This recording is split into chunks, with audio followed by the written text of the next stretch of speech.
All right, ready? What's up, guys? This is Iain Valliere, and this is The Raw Truth.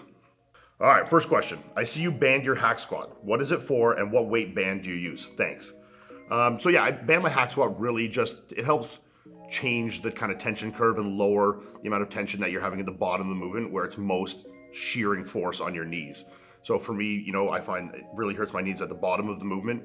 So as the band is stretching at the bottom, you're getting a bit of the load taken off. And then at the top of the movement, the band will be under less strain and you're gonna get more tension. So it's just changing the tension curve a bit and just helping me kind of give a little relief to my knees, that's all. Is there anything you do for water retention for flying to shows? Usually for this, I just aim to take the approach of flying early enough to the shows that my body has time to regulate. I mean, I know that's not always the option for everybody, but for me, if I can fly out, say if the show's on Saturday, I would choose to fly out on like the Monday or Tuesday. That gives my body a little time to acclimate, kind of flush out any water I may have held from the flight.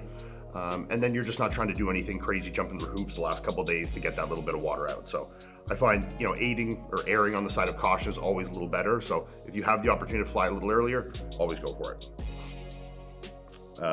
What lat isolating movements do you do?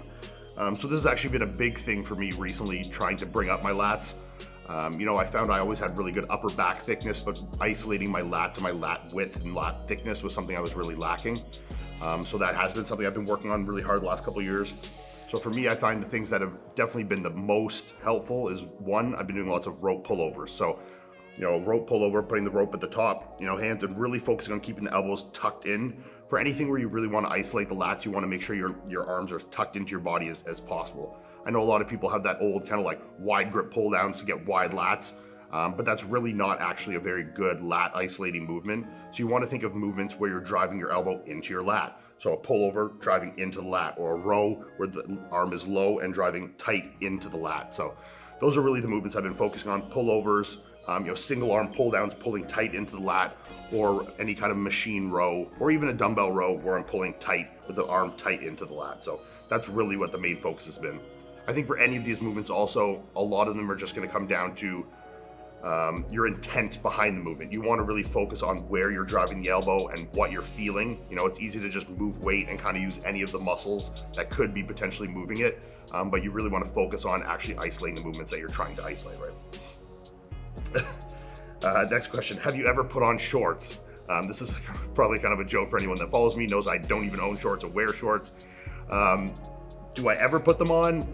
Not often, unless I'm going to the beach, and even then I'll probably wear pants to the beach with shorts under it, and then just take my pants off and wear the shorts into the water, then put my pants back on. This probably started from me being a self-conscious bodybuilder. I think I had small calves or something, so I was covering them up with pants, and now it's just become a complete habit. And honestly, my whole wardrobe is pants, so I just have pants, wear pants. I don't even think I own any shorts other than bathing suits. So yes, I have put on shorts, but it's very infrequent, to say the least.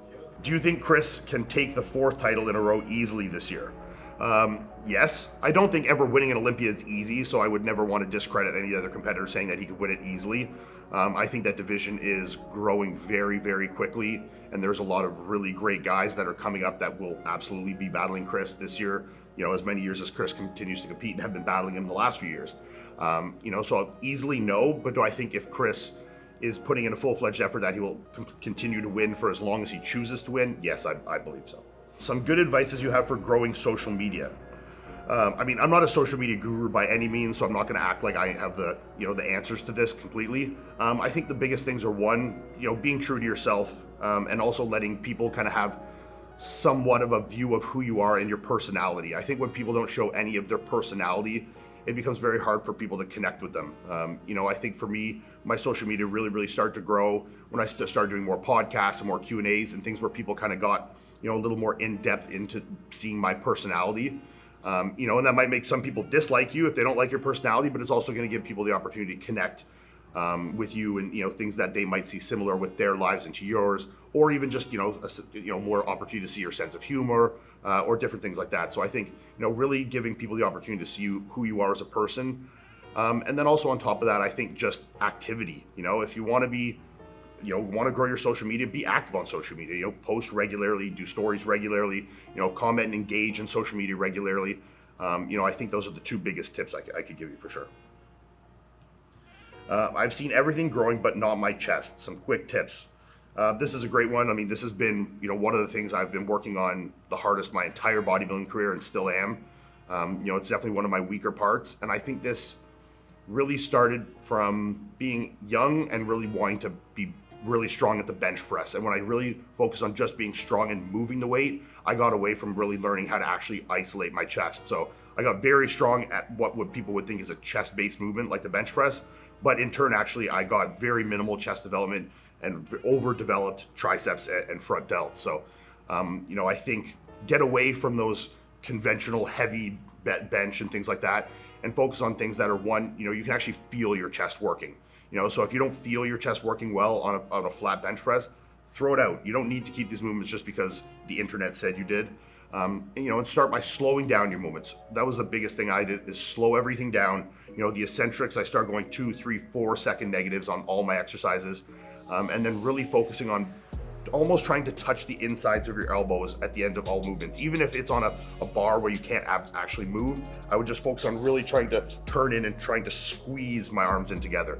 And same thing on a fly. If you're coming in, and this is one mistake I think a lot of people make with flies, is the rounded arm fly. You see people lots doing this, but actually if you want to get maximal contraction from the pec, you want to keep those arms as straight as possible and bringing those elbows in as close as you can to each other. And that's going to get you the maximal amount of contraction you can get. One other tip I can give you is keeping your scapula retracted so that you're keeping your chest ahead of your delts. So, if you're rounding in on your movements and your delts are coming in front of your chest, you're obviously going to be getting more shoulder involvement there. So think about pinning your scapula back to the bench or the machine or whatever you're doing, and keeping that chest high and ahead of the rest of the movement. So a couple tips there for you guys. Tips on getting a better vacuum. Obviously doing vacuums now with the classic division and Chris and all these kind of things is all the rage right now. And this sounds kind of silly, but the best way to get better at vacuuming is vacuuming. I mean, if you want to get better at running, what do? Run. If you want to get better at bench pressing, what do? Bench press. If you want to get better at jumping, what do? Jump. Well, if you want to get better at vacuuming, do vacuums. Practice your vacuums often. Hold them for longer. Start with maybe holding it for 3 or 4 seconds and up to 5 seconds, and do sets of reps with it just like you would exercises. So, work up to it and just get better at doing vacuums by doing vacuums. It's pretty simple. First show coming up in 3 weeks as a light heavyweight. What's the best advice you can give? For the first show, I really think the biggest thing is just to enjoy the process. And I know that sounds like so cliche, like enjoy the process, but this is going to be the first time you're really going to be delving into this world. And I think if you don't start off on a positive note and really just enjoy it, it's really going to kind of taint the whole experience for you, And I think just go in there, obviously work your hardest, but go in with little to no expectations. And just, try your best, come in bring the best physique you can, and just have fun with the experience, enjoy your posing routine, meet as many people as you can backstage, and just enjoy the whole atmosphere and experience and kind of soak it all in. If this is something you're going to want to do long term, you're going to have a million other shows, but you only get one first show. So, just soak in the whole experience. In terms of, from a physique standpoint, and I think this applies to all shows, the biggest advice I can give you is you can always be leaner, or you can always be leaner than you think. When you think you're lean, you can always be leaner. So, don't ever settle in terms of conditioning. When you think you're lean, keep pushing hard and don't settle for what you think is good. You can always be a little tighter. Can pump be an alternative to the pre? So in terms of the raw pump and the raw pre, yes, they can be alternatives to each other, but they are still quite different products. So the pre is going to have a stimulant base in there. You're getting some caffeine as well as a little yohimbine in each scoop, where the pump has no stimulants in it whatsoever. So I personally do a combination of the two because I want the extra pump ingredients in there, but I like having a little bit of stimulant. But if you're someone that trains later at night and you don't want that stimulant to keep you up, then yeah, something like the pump would be great for you because you're getting no stimulants. It's not going to keep you up or give you the jitters or anything like that. So that would be a great option. But I think the best is a combination of the two, like I said, unless you're trying to avoid the stimulants. Your thoughts on my 15-year-old son lifting heavy even though he's not fully grown?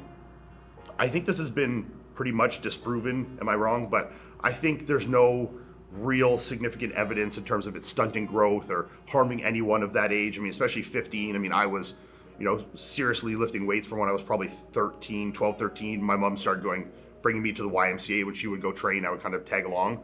I'm not 9 feet tall, but I'm not short. So it didn't stunt my growth by any means, I don't think. So yeah, I mean, I would have no concerns about that whatsoever. I think if he wants to get in there and he's passionate about training and something that he enjoys, and it's bringing, quality of life, improving his quality of life, I think it's absolutely great. For something for him to put his energy in. I mean, he'd be out doing a million other things. So if he wants to get in there and train, make himself feel better and more confident at that age, which is, I think, very important. I think it's great, and go for it. All right, zombie apocalypse breaks out. 3 real people in real life to survive with. So who is 3 people you would pick to survive in a zombie apocalypse? So you got to pick someone that's like a survivalist specialist. So I'm picking like a Bear Grylls, or what's the meat eater guy's name? No, the meat eater guy from the TV show. What's his name? Steve Rinella, or a guy like that. I'd have to pick my dad, because my dad is, from that kind of old, like blue collar, really knows how to fix stuff, how to hunt and fish and cook and all those kind of things. So he'd be great. And I think if I don't pick my wife as the third one, I'm gonna be in the fucking doghouse. So I gotta pick my wife as the third, or else I'm kind of throwing her to the zombies. So my wife, some kind of survival specialist like Bear or Steve Rinella, and my dad. There's 3 I'm going for. All right, someone asked here, any plans to get any more tattoos? No big ones. I mean, even this one, I'd probably rather not have it at this point. The only one that'll probably continue while I'm competing is the one I have on my fingers, which is all my pro wins. So I have my 4 pro wins. So if I win more shows, I'll continue to add to that until I guess I run out of fingers and toes. But yeah, that's the only thing I have planned for now, would be to continue those. But no big stuff, just the little ones. Do you pee in your yard, or are you beta? What is that question? What does that even mean? Like piss in your backyard? Is that a thing? I mean, if I really had to go, I guess so, sure, yeah. Now this is a question that Chris has made very popular, is, are sumo deadlifts cheating? Now I don't know if I would say they're cheating. That's probably like a funny bodybuilder way to say it. They obviously have a purpose. I don't think in bodybuilding they have a big purpose, but obviously if you're doing powerlifting, or if you're trying to focus on gaining strength through the hips, they obviously have a lot of carryover into a lot of things. But from bodybuilding hypertrophy standpoint, I don't think they're the most usable movement. But no, they're not cheating, but just, yeah. I'll get in trouble if I say any more of that. Do you ever play any other sports other than bodybuilding? I never really played much in terms of team sports. I did play a few years with football as I was kind of like at the end of high school. But no, really, I ran track. So I always did individual sports, and you can see the carryover into bodybuilding. But no, my entire, elementary to high school career, I ran track. I ran 200 meter and did some long jump. I've always been someone that's really enjoyed having, I mean, this sounds like a control freak, but having the control of the outcome in my own hands, and if something goes wrong, I have no one to blame other than myself, or if I want to improve, the onus is completely on me. If you're on a team of 30 guys, I understand the team camaraderie, and I'm completely on board with that. But you're also, the performance of the team isn't responsible on one person, it's responsible on 30 people. So I've always liked being able to completely control my own outcome, whether it's with bodybuilding or track and field. So I never played any team sports, but yes, I ran track for a long time, and that's still one of my, my first loves, and one of the sports I follow the most closely till this day. Your McDonald's go-to order. If I'm getting McDonald's, it's always double cheeseburgers. I just get as many as I can possibly fit in me. So if I'm really hungry, I might get 4 or 5, maybe 6. But no, generally I'll get 3, and then get some fries, and I might get what do they call them again? The McDonald's milkshakes? No. McFlurries. I might get a McFlurry with that too. But yeah, dip the fries in it. You gotta dip the fries in the McFlurry for sure. Would you rather feel like you're always going to shit your pants or vomit? Man, probably feel like I'm gonna always shit my pants, as long as I'm not actually shitting my pants. But I mean, the feeling of nausea and you have to vomit is a pretty crappy feeling. So I'd probably rather feel like I'm gonna shit myself, I guess. I mean, they both obviously suck, and that's the point of this question. But yeah, I'd probably rather always feel like I'm gonna shit my pants. All right, last question. This is a very important question. Is the Earth flat or round? And I think everybody knows the Earth is flat. If you think it's round, you're crazy. It's clearly flat. All right, guys, thanks for tuning in. This was Raw Truth with Iain Valliere. We'll catch you next time.